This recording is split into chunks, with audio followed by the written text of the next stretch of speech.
Welcome to the Uncensored Self Podcast. I am your host, Ryan Gillen, and this is a space where women who value achievement, success, accomplishment, and wealth, but also crave happiness, love, joy, and deep fulfillment come to remember that we get to have both. Not by doing more, but by being more of who we truly are. In this show, we explore identity, energy, alignment, and embodiment because you didn't come here to follow someone else's rules. You came to right your own. Let's dive in. You have made it. We are here and we are continuing our conversation about the feminine energy archetypes. For today, we're going to talk about the alchemist. And I absolutely positively love this conversation because the alchemist is somebody who is absolutely positively inside of you, but it's very possible that you haven't met her in a while or you haven't realized that she was the one calling the shots. So I think for so many of you, this is going to be a reintroduction to like the magic that who you are, right? So I think this is so much fun, but why we're here, right? The doer, she gets it done. And every single one of you has a doer and that doer is amazing, right? And the dreamer, she sees what is possible. She is the vision, right? But neither of them on their own is going to create an extraordinary life. Right? We talked about what happens if we get in one side or the other. For me in particular, right? When I was on my own, just doing the doer, I achieved some cool things. I don't want to say that my life was like terrible and miserable and awful, but it wasn't an extraordinary life by any stretch of the imagination, right? So when we put them together, the woman that you are becoming, right? The one with the woman, the money, the freedom, the relationship, the joy, she is the alchemist. And what's so beautiful about the alchemist is she's not trying to figure out anything anymore. She knows she's the one. She knows that she's the creator. She knows. And she is inside of you, I promise, right here, right now, present, whether it feels that way or not. I want to let you know that she's in there. She's in there. And the alchemist is the integration of the doer and the dreamer. She is actually the one who turns the energy into outcomes. So her magic isn't in the hustle or the manifesting. It's knowing when to act, when to rest, when to lead, and when to trust, right? So I'm going to say that for you again. Her magic isn't in the hustle. Her magic isn't just in her ability to manifest. That's what I think has been missing. That is why the alchemist is so important, because most of us are either believe that our choices are to hustle or to manifest. I need to go and I need to do, or I need to sit on my meditation pillow and be soft and submissive and pretend like I don't care about anything. And you feel like you have to choose, right? But the alchemist is knowing which parts of the magical gifts that are inside of you and when and how to use them, right? So when is the doer need to show up and fucking get something done, right? When do we need to rest? When do we need to give it a moment, right? When to lead? When do you need to step up and step into your leadership? When do you need to trust? When do you need to step back and let somebody else, whether that's another human or God, source, the universe, lead, right? This woman, the alchemist, she isn't surprised when it works. She expects it to. When you think about that energy of just expectation, like you just expect things to go your way, you know somebody like that, right? The alchemist, she makes decisions moment by moment based on what's needed, right? So she can answer the question in the moment. Do I need to move? Right? Is this a moving moment? Is this a doer moment? Or do I need to soften? Is this an opportunity to turn it down? I'm going to give you a very specific example. So my darling Georgia Grace Dowdy, who was 6 years old and just me incarnated, like she is my mini in so many ways. And now I'm like starting to see it in her freckles and her smile. And I took a picture of her the other day and I was like, oh my gosh. Right. So G and I are so similar. We're so similar. And I have a tendency, again, this is my job as a parent, as you should respect me. I'm your mother, right? I tend to try to raise my energy over Georgia's, to overpower her, right? Because authority. But what I have learned is that I'm never going to overpower her, because she doesn't have the limitations in the stories. So the only way to overpower her is to just go, is to just totally go cuckoo for Cocoa Puffs. And even then it's not really successful. So really my only option in parenting Georgia Dowdy is that I have to soften. I have to soften. But I can't just be soft, because then she'll walk all over me, right? So sometimes I have to soften and I need to make a move, right? I need to tell her that I need to show her that I'm serious, but I can't do it from a place of trying to overpower her, because it will not work, right? So understanding those waves, if you will, right? Like everything with women is so cyclical, right? I was talking to a client about this morning, right? There's 28-day moon cycles, there's 28-day menstrual cycles, there's 28-day emotional cycles, right? Like there's cycles all of the time. But again, because our world has been primarily, our professional world has been primarily structured by the patriarchy, by men, right? It's not built for those cycles. We're not taught how to do that, right? And also when we're in this alchemist energy, we know, am I forcing or am I avoiding, right? Like, am I over here trying to overdo something that's not mine to do? Or again, am I over here in my dreamer energy where I'm just avoiding that there's a problem altogether?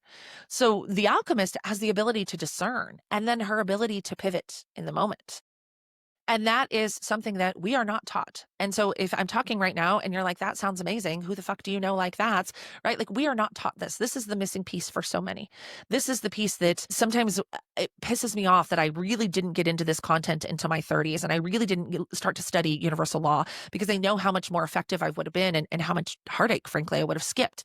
Right. But if you've never been taught this, right? If you've never been taught, it's challenging. The messaging for women is so confusing and so conflicting because we're supposed to be strong. We're supposed to be able to do everything a man can do, but we're also not supposed to be a bitch, right? We are supposed to be soft and submissive to our spouses, but we're not to let them take advantage of us, right? Like there's just so much mixed messaging. We're supposed to love our bodies, but only if they're a certain size, because, if we have too much body positivity for people who have bodies that are bigger sizes, then we're just unhealthy, and it's just this common, like, am I supposed to stay married? Am I supposed to get divorced? Am I supposed to make more money than my husband? Am I not? Like there's so much chaos for women. And nobody has taught us how to have this discernment between which version of me needs to show up in this room. For me, it was like bull in a china shop. The only one you're ever going to get is the doer. And then eventually you're going to get the bitch. Some of you might have a little bit different experience, right? But I think that this is, to me, understanding the alchemist, understanding our energy, understanding how we use the doer energy and the dreamer energy together is the missing piece for so many people. Because you're so capable, right? Like there's not a woman who has wound up in my inbox or I've had a conversation with or that I'm not just like, oh my God, you're incredible, right? But for some reason, you're not living that extraordinary life. And I believe it's because we were never taught this. And I believe that the more that we learn this and the more the ripple effect of this impacts our families, our partners, our children, our businesses, it's just the ripple effect is incredible. So here's what's really, really important. And it comes to understanding the alchemist. And so if you've ever looked up alchemy, right, or if you've read the book, The Alchemist, which I really love, but just in general, if you go to Google and ask like, what is alchemy or what is an alchemist? It's transformation, right? Alchemists are known from turning metals into gold, right? Like that's their magic. And knowing that it's there, right? The alchemists, like I think of alchemists as people who, were goal hunting or had, the patience to search for those types of things, right? So the alchemist is a transmutation. The alchemist can transmute energy. It can turn metal into gold, right? You are transmuting energy. And you are transmuting the energy that's coming in, the things, the thoughts, the things that are happening in your life, and you're turning it into your life. And this is where we get stuck because we get stuck in chasing. Chasing is not transmutation. Chasing is implying it's outside of you. What we're actually doing is we're taking something that's already inside of you and making it better. The alchemist knows that it's already inside of you. That thing that you're chasing, you think that the money or the career or the house or the car or whatever it is that it's going to give you, the alchemist knows it's already inside of you. You're not chasing something you don't have. You're improving on something that already exists. Right? That's why I talk so much about being the asset, right? In my work, if you've been listening for a little while, we talk about being the asset. The ultimate asset is knowing that it's already inside of you and the investment is in you. It's not about doing more. It's about turning what you already have into gold. There are so many good and amazing and incredible things happening in your life and in your world. I know that. I know that is not true for everybody in the world, but I know that most of the people listening to this right now are people where if you were to tell people what your life looked like day in and day out, the things that you were able to experience, the conversations that you were able to have, like they would be blown away, right? Yet you're still chasing something outside of you to make you feel whole and worthy and complete. So alchemy, the alchemist energy isn't about how do I get that? It's how do I activate what's already here, right? Personal development has taught us to pursue being the best version of yourself. And inherently that feels fine, right?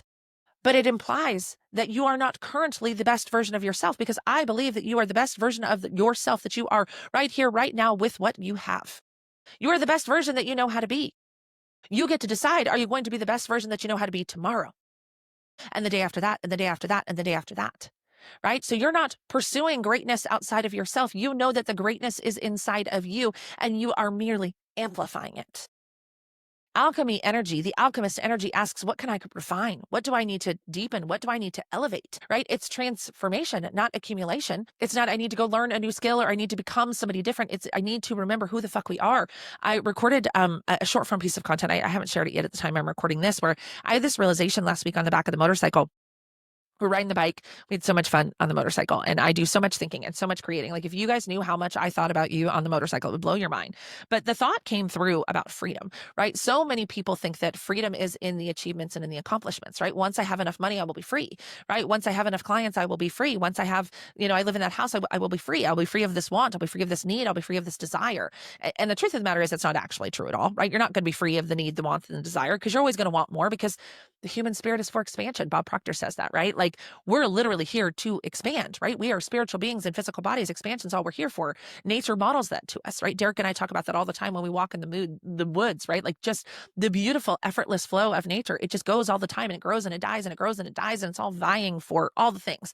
But all of this to say, we all have it inside of us. It's just we don't nurture what's inside of us, right? We're looking outside, we're chasing. And so alchemy energy is knowing that there's nothing to chase, that you are the asset, right? It knows that your personal power is inside of you. And so when we can step into this alchemy energy, the alchemist doesn't outsource her leadership to fear. She certainly doesn't outsource it to other people's opinions or to circumstances. And so going back to what I was saying about freedom, this is why I have notes and I riff for you guys, right? Going back to freedom, true freedom isn't in the money, right? I know people with hundreds of thousands of dollars in the bank that don't feel free. I know people with millions in the bank that don't feel free. They don't feel free because they don't feel free to be themselves. They don't feel free to do things that they love. They don't feel free to fully express themselves, to say the things. They're still held captive by other people's opinions. What will they think? I mean, how much mental gymnastics, especially for us as women, is done about what will people think? What will people think? What do people think about me? If I do this, what will they think? If I launch this, what will I think? If I say this, what will they think? Will they like me? Will they accept me? Will they love me? So much of our mental gymnastics is wasted in what other people think. So to me, freedom isn't in your bank account. Freedom is in knowing that people are going to have opinions about me that have very little to do with me. Most people's opinions of you is just through their own perspective, right? So the real magic here in alchemy and in freedom, and what we're talking about here, is realizing that it was never outside of you. The money and all the things that you think are going to make you feel good are not outside of you. You can feel good right now with who you are. And because of the woman you become, this is why I say this all the time, we don't manifest things, right? We manifest the version of us, right? That's when we step into that. The alchemist, like I said, she isn't looking for the circumstances. She knows her power. Right now, the circumstances might not be exactly what she desires, but that's only because she hasn't been exactly who she needs to be. And so what's really powerful about the alchemist energy is she owns her terms, right? Like terms and agreements, right? She has really strong energetic boundaries in her relationships, in money, in business, and in herself, right? She decides this is what works for me. She decides this is what I'm available for and this is what I'm not available for. I'm going to give you a specific example. My father's family wants to plan this big family vacation in 2026. And all these ideas were thrown out and all this stuff. And then I went to Colorado with my girlfriends a couple weeks ago, and I was like, we should do the Gillen family vacay in Colorado. And my mom was like, cool, call your cousin. Cool, call your cousin. And she asked me 3 or 4 times to call my cousin, and I never picked up the phone. And then finally today, I said to her, when she texted me and asked me about it, I was like, Mama, I don't want to own this. The Gillen family vacay, I don't want to drive. I'm going to show up. Like, I want to go. It's going to be amazing. I love the whole idea, but like, I don't want to be the one that decides, hey, this is where we go and these are the things that we do. That's just not energy I have to give right now, right? Like that was a boundary I had to set. Instead of just letting her continue to ask me, right? That's Dreamer. And she just kept asking me and I kind of just kept ignoring her. And so finally I was like, Mama, I can't own this. Like I'm down for whatever. I'll go wherever. But in this particular project, I can't take the lead. Like that's owning your shit. This is what works for me. I'm going to go on the trip, but I can't be the one who plans it. Right? This is what works for me. Do we say that in our relationships, right? We say this in our business. We say this with our clients. This is what works for me. Right? And what's so cool about this is that when people find out you're successful, it becomes a bonus, not the headline, right? When you truly own your alchemist energy, you lead with who you are at your core. not with your job. Like, this is the part where I think we got it so fucking wrong.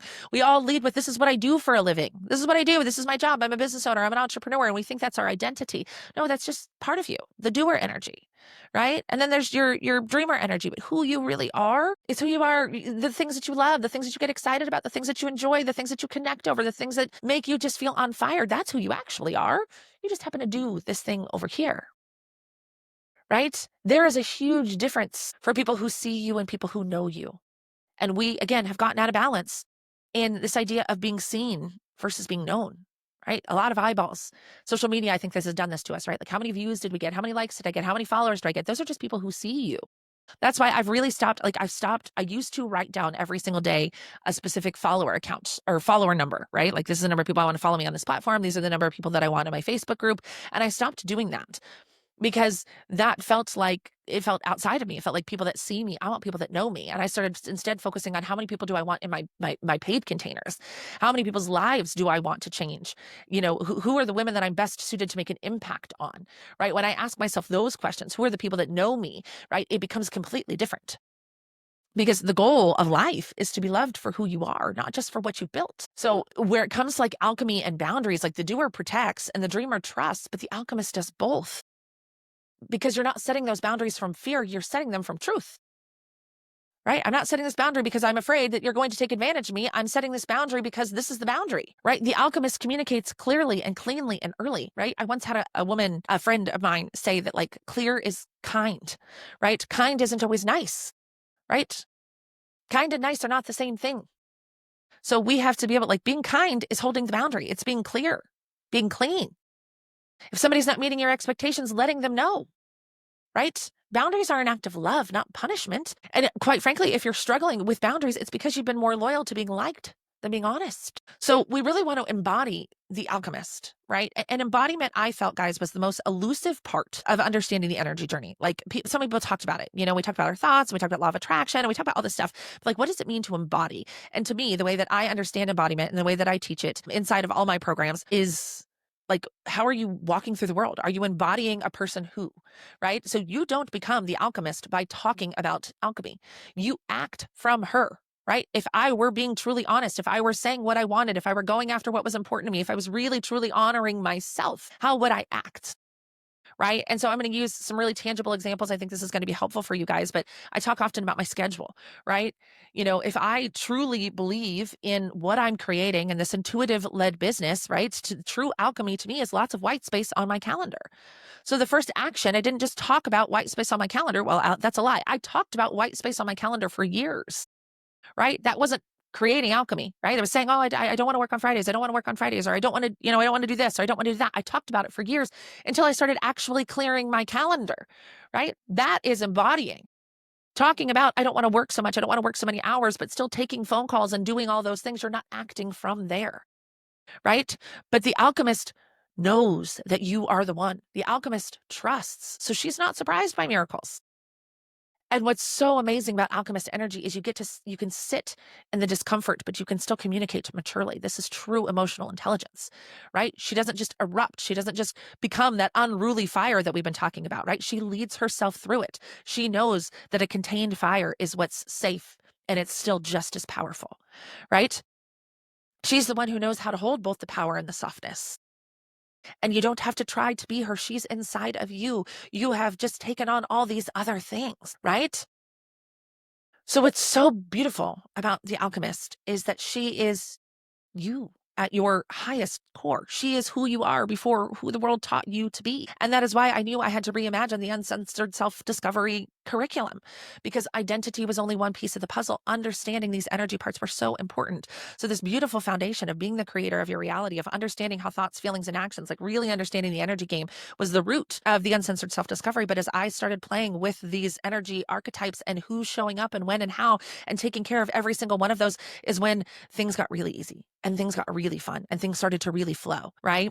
And so that's why I want to invite you into this program. If you feel called, if this is something you're like, yes, I want to do this work. I want to take this deeper. I want to play in that alchemist energy. I want to know when to honor my doer and how to honor her, but also to be more of the dreamer. Or if you're like, I'm such a dreamer, I want to be more of a doer. Or maybe you're just like, I'm actually a really great doer and a really great dreamer. It's the alchemist that has been missing. It's holding the boundaries. It's walking as if it's truly embodying that for you. And so no matter where you are, I believe the Uncensored Self-Discovery is really going to lead you there. And as I've shared, there's 2 ways to go through the program. You can go through the program in what I'm calling self-study, because what we're doing is I'm recording this live. It will be sold later as a pre-recorded course. So the benefit of being a part of this group that launches on August 12th is that you are going to be part of that live teaching. And I am just purely incapable of teaching live without really doing some integration. So I'm bonusing a couple of coaching calls. So you're getting almost a mini group program at the investment level of a pre-recorded course. So that's $777. To go through that. It's 6 modules and then the 2 integrations. So that's really magical. But then there's some of you, and I really resonate with this. I've done both group work and private work, who really want to go through this work privately, who really want to pull this apart. There's maybe a lot there in your life that you just don't feel comfortable sharing in a group. You're at a point where you really want my 100% focus and attention to be on your specifics and your stories. You don't want the generalized version. You can do that as well. And so it's the same 6 weeks. You will obviously get part of those live teachings, all the bonuses and stuff that are part of the self-study, but you also get me in your back pocket for the entire time that you go through this program. So you get access to me as your private coach as you go through this curriculum. So in real time, I'm coaching you through your transformation. That investment, $333. So reach out if you have questions, if you need a payment plan, if you need some options, if you need ideas, if you want to know, hey, Ryan, I was actually looking at one of your other programs. Should I be doing this one instead?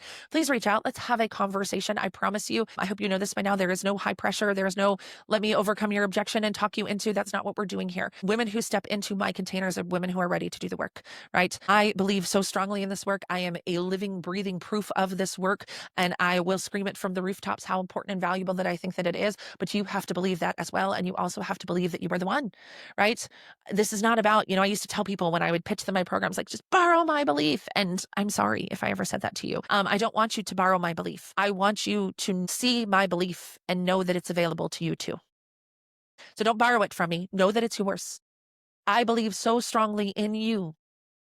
That is your energy mirroring this back to you. So if you want to join us in this experience, I would love for you to do so. You can go to livelifeuncensored.com/self-discovery. Again, let's have a conversation. I want to chat with you. We'll be kicking off the live teachings on August 12th. But as you guys know, I don't do open and close and all these other things. There's just a really cool opportunity to be part of this relaunch of this program as I continue to expand. If you've previously gone through the program and you're like, hey, Ryan, I want more, let's reach out. Let's talk about it. And otherwise, I will see you in the next episode of the Uncensored Self podcast. I'm not sure if there's another one in this series. As the time I'm recording these, it's not clear what it is, but I might be creating another one. So I love y'all, and I'll see you in the next episode. Thanks so much for tuning in to the Uncensored Self podcast. If this conversation cracked something open for you, trust that. That's the work. And share this episode with a woman in your life who's ready to stop performing and start creating. And if you haven't already, hit subscribe, leave a review. It helps this message reach the women who need it most. Remember, you're the creator. The rules are yours. And your uncensored self, she already knows what to do. Keep leading, keep listening, keep becoming.